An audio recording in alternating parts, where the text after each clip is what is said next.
All. Hello and welcome to Walk the Talk Show with Waylon Lewis. Back from our quote-unquote commercial break. We're sponsored, as always, by ConAgra, leading GMO producers.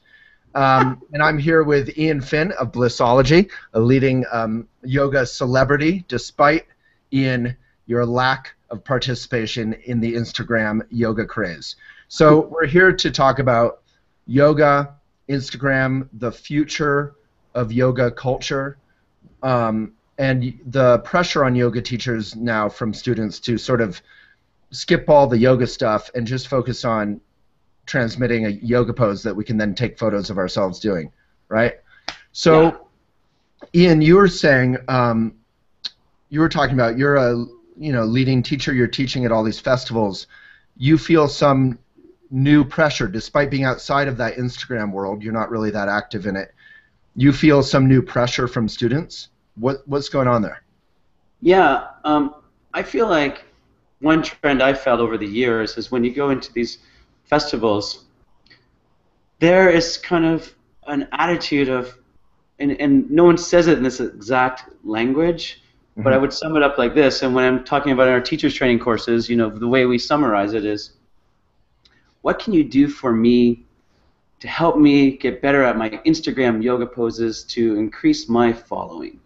Right. And really, that's just a way of looking at the general trend of like, how can I be on the top of this bell curve, the front edge of it? How can I be the most beautiful, flexible, elegant, perfect yogini out there? And the pressure that most people might not realize as a yoga teacher is when you're standing there about to give a class, that's kind of what people want. Not all people, you can't generalize about all people in yoga. Sure. There's definitely a lot of pressure for that. And then when you're at these festivals, there's 10,000 other yoga teachers that want to take my job. So it's kind of hard. I have to balance out so much what I want to give, and the message I want to give is let's be kind to our own bodies. And if we can be kind to our own bodies, then our other relationships, our relationships to our communities, our relationship with nature will also be more kind. So let's balance out ego and drive with listening and kindness. So there's a difference, Eoin, between what students think they want and what they need. Yeah, exactly. There's a big difference. And it's kind of like, I guess, a spoonful of sugar helps the medicine go down kind of thing, right? So that's the way I kind of have looked at it. Okay, I can give people a little bit of this, let's advance your practice. I want to make progress in my practice also. But we can't lose the message of being more kind also. And, it's funny because I've gotten really clear on this in the last couple of years, and again, this is things I talk about with other yoga teachers in our trainings. It's basically like the kind of litmus test for that was a really good class. I don't even know if a lot of teachers or artists or musicians are even clear on this, but for me, when I walk away from a class and go, oh my God, that rocked, that was amazing, I'm not necessarily talking about the sequencing and how contorted people got, and that's all part of it. I'm not saying it's not there, but the kind of paramount is how much did our borders really break down between every single person, between every heart in the room? How much did we stop kind of riding on subways in our little isolated bubble and really break through to what will really matter when we're on our deathbed? Because you will not remember your Instagram yoga pose on your deathbed, but you will remember the hug you gave. We start every class with hugs, So right from the start, it's like I'm kind of, trying to play that balance between, let's go for it, but let's be kind and wise also. So obviously that seems to be working quite well. I mean, the class I went to of yours at Wanderlust was, yoga mats were like folding on top of each other. You had like 4 people doing yoga on top of each other. Basically, it was so crowded. Yeah. So I think that's a fundamental question for yoga teachers and yoga culture is commercial pressures You know, we have to pay the bills. We have to have an income. We want 800,000 Instagram followers so we can be famous and have sponsors. But we also came to yoga for some other reason, whatever that is. Right. Yeah, that is, and you know, there's two kind of topics that come up there in my mind when you say that. One is intention, Yeah. and the other one is balance, right? So you have to find a balance between those two things, but it all comes back to what your intention is. And I feel like every yoga instructor out there, every yogi, every citizen has to get so clear on what their intention is continuously. And I feel like there's always this fine line between blowing it or not in the yoga movement. And Yeah. only by really asking the hard questions and really self-critically asking, where am I coming from in my intentions, and is it coming from the deepest, truest heart inside of me? And that's hard to do because there is so much pressure, whether you're teaching 12 classes a week and at your local yoga studio and you need to fill the classes up, or whether you're teaching at the yoga festivals, or like I'm doing, whatever. So there's no, I love that about intention, because then you can be Insta famous, doing your yoga selfies. But if you have a good intention, like I think you pointed out yourself, BKS Iyengar, going way back, was taking photos of himself doing yoga. There's no problem with the technology or the tools. The problem is, yeah, go ahead. Yeah, it gets out of balance. I mean, one book that really spoke to me was the yoga. It's called Yoga Body by a friend of mine, Mark Singleton. I don't know if you've read that, but brilliant book. But one of the things he talks about is how the rise of yoga is really parallel with the rise of photography, in popularity. And really, since the beginning, if it wasn't for photography, it's hard to say, if we would have a yoga movement in the way that we do. So, the whole Instagram thing is kind of an extension of that. It's just that phenomena, that process times 100,000. I don't know. It's gotten so much bigger. Yeah. But it's the same thing of like, are we getting the deeper message or not? And it's the catch is we're using our body in yoga to open up to the message of the heart, our deepest psychological connection with others. Yeah. But do we get stuck at that level? We can't ignore the body. Yeah. It's hard. Yeah, it's tricky stuff. I've had similar conversations with, a lot of teachers, including Rachel Brathen, who's a good friend, and Richard Freeman and Sean Korn. And, I feel like we're kind of okay for now because we have such a wealth of experienced, well-trained teachers with great intentions. But when I look at Instagram, it's full of people who may or may not have even trained as yoga teachers, and their alignment might be off, but their bodies are beautiful. Their intention might be, frankly, more about fame and sponsors and being beautiful than about this whole heart thing. Yeah. And then, I go to a lot of yoga classes and I'm hearing teachers sort of spout off with their sort of kindergarten spirituality. Yeah. Where it's almost like they're trying to pass on some message of heart, but it's just sort of a lot of words, Yeah. So, yeah, it's an interesting time for sure. Yeah, and what I've seen in my experience, I can only talk to that really, is that people are dying for real, true, authentic connection. Right. They want these borders to disappear. And one of the things we do in class is like, I hear it all the time in yoga class going, don't check out other people. But I'm actually the opposite, where I'm going, yeah, let's check other people out. And like, we high five them and like celebrate what they're doing, because to not check other people out is kind of like, it's so hard not to do this. I mean, I heard Seinfeld once talk about, that's what we do, you're in the doctor's office and you're like sitting there reading an old Time magazine and someone walks in and you're like, I wonder what that guy's got. Like we're always checking people out. So it's like, okay, so they drive a Lexus and you still have a 2005 VW. It's cool.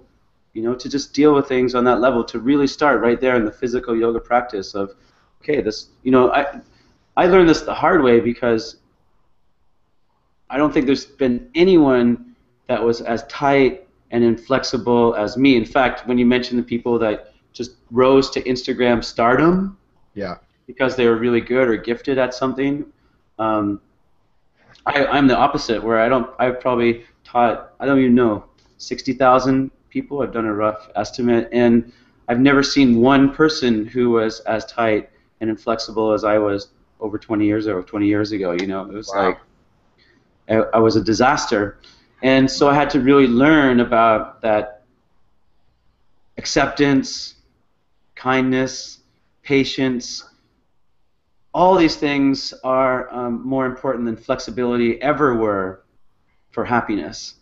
And it sounds like such a simple thing, but I had to get that lesson drilled into my head. Actually, oddly enough, I posted this. I took a yoga selfie in the yoga studio in Bali, and Insia, my wife, walked in and said, "Why are you taking a picture? You shouldn't take pictures doing yoga when you're practicing." I'm like, "Yeah, but you don't understand. Like, this is a big moment for me.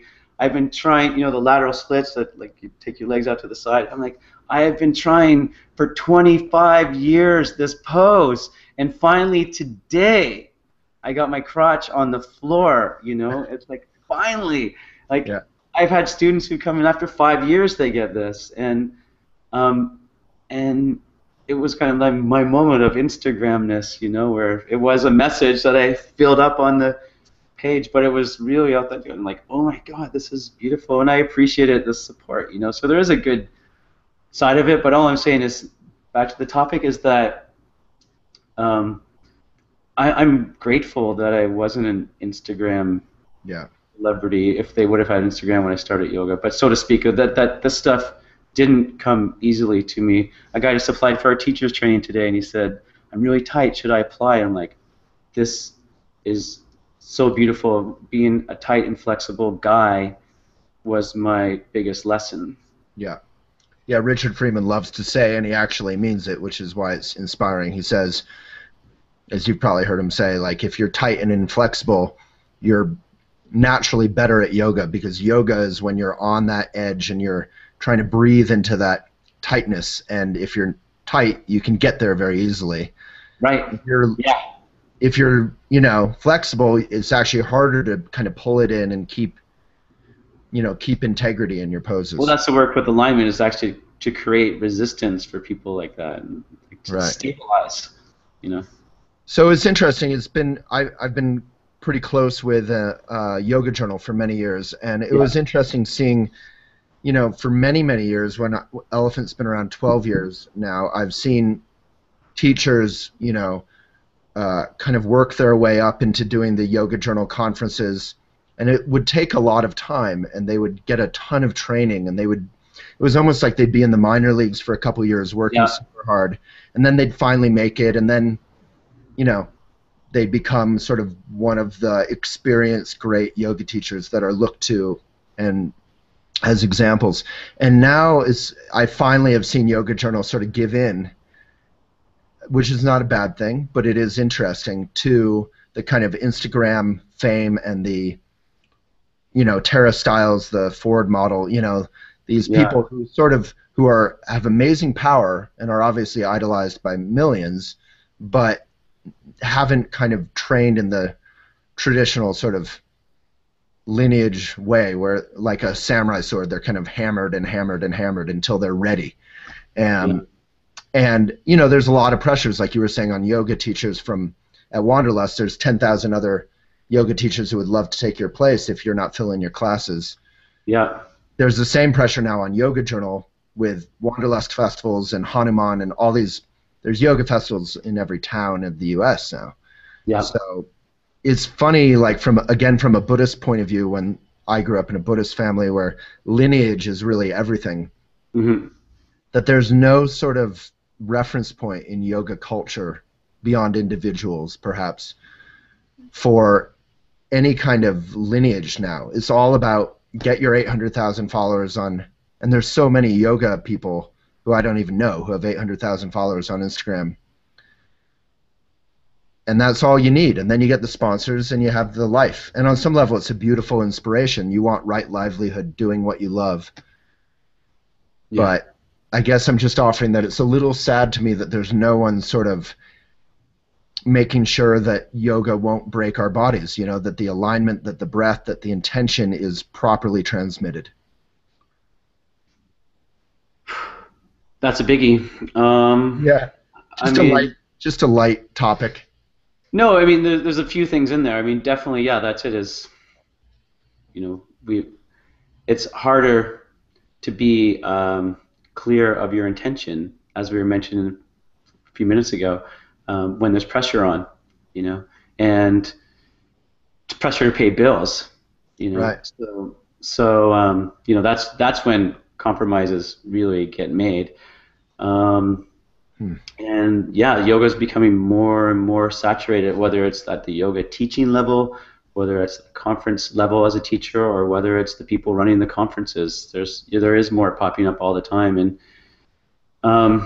yeah, I hope that the people organizing those conferences aren't just about getting people in who can fill it, but can really fill it in a responsible way. I mean, great if you have 800,000 Instagram followers, that's great. But if people leaving the class hurt, that's not so great. So I hope that, you know, pray really that we can find that balance, and that the people kind of running the conferences can. And I mean, I hope that I can personally. You know, that's what I'm trying to balance out as I was talking about. So I literally pray for that every day. And I hope everyone does in the yoga world. Yeah. I find that in my own microcosm here in Boulder, Colorado, 90% of my friends go to charismatic and popular yoga teachers who are wonderful people. Yeah. But, you know, very few of them seek out teachers who are well-trained. Doesn't seem to be one of the criteria. It's like They kind of want a fun class with fun music, and they want to go out like feeling inspired, and that's understandable. But I don't know, just for myself, being a very tight, like you were saying, you're a tight guy, like I really needed to get proper alignment, or I knew I would, long term, I would hurt myself. Yeah. So. Yeah, I mean, I guess the real psychology under it all is, you know, and this is, I guess, kind of a Buddhist statement also, is like, not to be stuck in the trap of I will be happy when. You know, the people coming to the classes think I will be happy when I get this perfect Instagram pose. You know, It's like the lesson really is, well, you know, I mentioned in a previous interview about hammock enlightenment, and I heard a rabbi say this, you know, that what if we didn't have to pursue happiness? You know, what if all you have to do for happiness is slow down enough for it to catch up?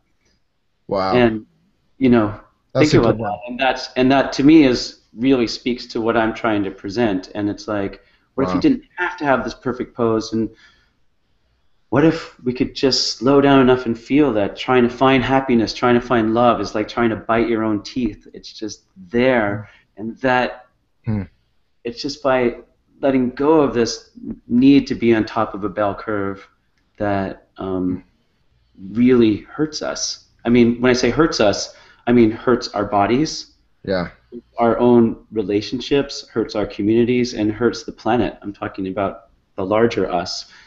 And it all comes down from that like need to compete and separate. And so really that's the message I have for everyone, I guess, who feels like they're getting a little bit swept the wrong direction, is like, what really matters? Well, there's rocket fuel right now, which is the sort of Instagram yoga craze, which is all about the physical appearance. And there's a few people I would give Rachel Braithen, Yoga Girl, credit, who spend just as much time, if not far more, on the message with each of the photos. And the message, hopefully for everyone watching this, a positive takeaway is you don't have to leave Instagram. It's not a bad thing. Like Ian said, BKS Iyengar was taking yoga selfies 50 years ago. But infuse it with your heart and being genuine in your message that takes it beyond just an outward physical, manifestation, something like that, Ian? Yeah. Yeah. That's a good summary. All right. Well, thank you so much, Ian Finn, an old-fashioned yoga celebrity. I gotta say one thing. I guess to say one Good. thing. You know, we're over time. Yeah. Just let me say one thing. Please. Is that when I mentioned happiness and how you have to slow down and catch up, like, I feel like we've talked about peace a lot. We've talked about love a lot in our conversations, this interview and the last ones. One thing that I really think needs to come out, what I'm trying to let come out, and you kind of were alluding to it a little bit, where the classes are fun and enjoyable, is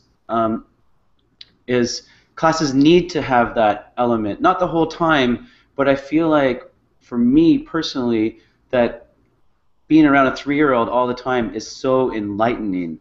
That is the happiness that we need. They are filled with joy and wonder and curiosity all the time.